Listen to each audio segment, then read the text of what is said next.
Hi everyone, Gig Vinny Ends Tano here, the internet's second busiest music nerd, and we're here today for a review of the brand new Osees album, Sorcs 80. Oh yeah! I love it when Anthony's sexy twin does a review. Twin? You look more like him than I do. Oh no.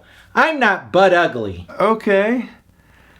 The Osees are a band out of Southern California, and they blend psychedelic rock, garage rock, and a little bit of punk to create this super unique sound. They've been doing this for over 25 years now, and Sorcs 80 is their 29th album. This may be a long shot, and bear with me here, but I'm pretty sure Sorcs 80 is a concept album, a sci-fi rock concept album. So many songs on this record follow sci-fi-esque themes like aliens, alien abduction, possibly a werewolf or a vampire, feelings of isolation or loneliness. There's also not one guitar on this album, which is fascinating because they make the guitar sounds through these samplers they hit with drumsticks. And that fuzzy element combined with the analog instruments creates this high anxiety tension that just grabs you by the throat and doesn't let go the entire time. Opening track, Look at the Sky, has the best use of 1, 2, 3, 4 that I've heard in recent memory. It's loud, it's brash, it's a little spacey, and those gruff vocals are screaming for their life. This one to me sounds like the start of the album. This one sounds like someone's getting abducted by aliens and they're screaming for their life, and as you're being raised up to the ship, you have to accept that you're being raised up to this ship, but it's also hard to accept the oncoming reality of leaving Earth and what might be in front of you. Pixelated Moon is one of my favorites on the record, and this one for me continues that alien theme, potentially involving a werewolf or a vampire. The line, "suck on the vein full of mutant slop," kind of drives home that biting aspect of a vampire, but maybe there's some aliens that have vampire-esque qualities. We don't know. The Graveyard Bop does sound like the best Halloween dance party of all time.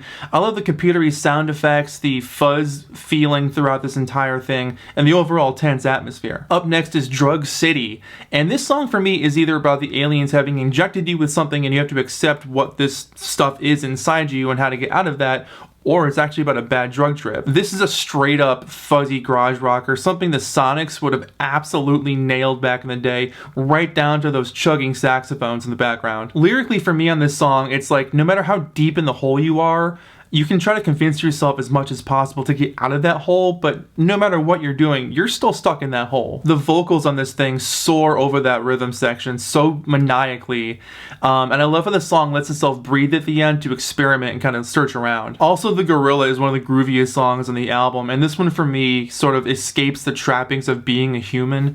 It's sort of like, what would your life be like if you were a gorilla? No job, no rat race, just doing gorilla things all day.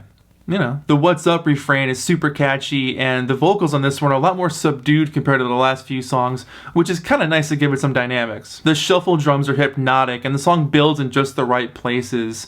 It allows itself to breathe, and for me, it's one of the best songs on the album. Termination Officer follows that one next, and we're right back into that super heavy fuzz rock. Drums that are ready to pounce, a growling low-end fuzz, and really expressive saxophones. The repetitive chorus for me feels like the main character is experiencing this new world of uneasiness, and that repetition kind of drives home the point of how uncomfortable this is. That is, if you're following along with this potential sci-fi concept album I'm bringing up here. If I'm wrong, please correct me in the comments, but also don't, because this is kind of fun for me. Up next is the wonderful song Blimp, which is one of my favorites on the record, and features a line that could have been a great album title, The Tedium of Helium. Is it literally about being a blimp?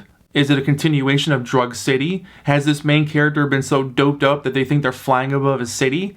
Are they a blimp? Is it just about being a blimp? Osees, tell us. This song just shreds so hard. I love it. I'm gonna butcher how to pronounce this, but potentially COCHON d'argent? That's the next song on the record here, and the choppy guitar-esque riffs on this thing are so infectious. It's one of the most abrasive songs on the record, and lyrically, it's like really digging deep at somebody, like trying to rip someone apart. It is just a constant tour de force of high anxiety and shredding. It's one of those songs, like if you want something at the gym that's gonna get you hyped up, throw this one on, or put it on like 2 or 3 times in a row. You'll be running miles. CASSIUS, BRUTUS, and JUDAS is one of the most 60s-esque riffs they've made so far. The main riff on this thing blends really well with those saxophones, and that propulsive drum beat underneath just glues it all together. We follow all of this up with Zipper, and this track for me is about breaking humans down to their core, demonstrating that by design they're a kind of faulty species, but also kind of amazing. This song literally sounds like as if aliens were studying humans, like they've abducted this person, they're observing what they do, and maybe they're watching the rest of the human race at the same time in this concept album I've created. It's got kind of a poppy delivery, which is nice because at this point in the album things have been pretty heavy, bar for the grooviness of a couple of songs.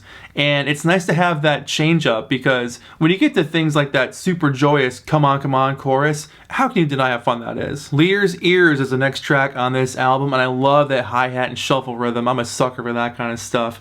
Perfectly splashy washes of cymbals. Vocally, it's a little more relaxed and spacey, which creates kind of a psychedelic feel. Lyrically, I'm having a hard time trying to figure out what exactly the song is about. Is it about a family that's been around so long it's like moss growing on a rock? Is the family human, like the human race? What are we talking about here? What are these aliens up to? Earthling is the next song on here, which also was a single, and it's one of my favorites on the album. It's got this anthemic, epic chorus. It's one of those things it's gonna go down really well live in concert. I'm taking it as like the human armies have no chance against the alien armies, but the normal humans who aren't part of the human armies are like kind of cool with the new alien overlords and kind of being like, all right, well, this isn't too bad. And the aliens know that and understand that and are cool with the normal humans, but not with the army humans. The vocal delivery on this thing is like super dramatic, and I love the sort of movie-esque quality the song itself has. The saxophones get a great time to shine. The tom-tom drums are having the time of their life on this thing. Probably one of the more accessible songs on the record, no matter how far out the lyrics are. Up next is Plastics, and lyrically I feel like it's a pretty sad song, kind of like dying at your job, getting pushed to the side and being replaced. Something that either like, you know, a song about how management doesn't care for you or maybe the government doesn't care for you. I'm not sure where this falls into place in my sci-fi rock concept album storyline here, but it feels like a modern day punk protest song. Like the song explains what's wrong with what's going on, but gives you the energy and the drive to make things change. The last song on the record is easily one of the most interesting tracks as well, Neo Clone. This one for me feels like how aliens, or maybe just casual humans, observe other humans.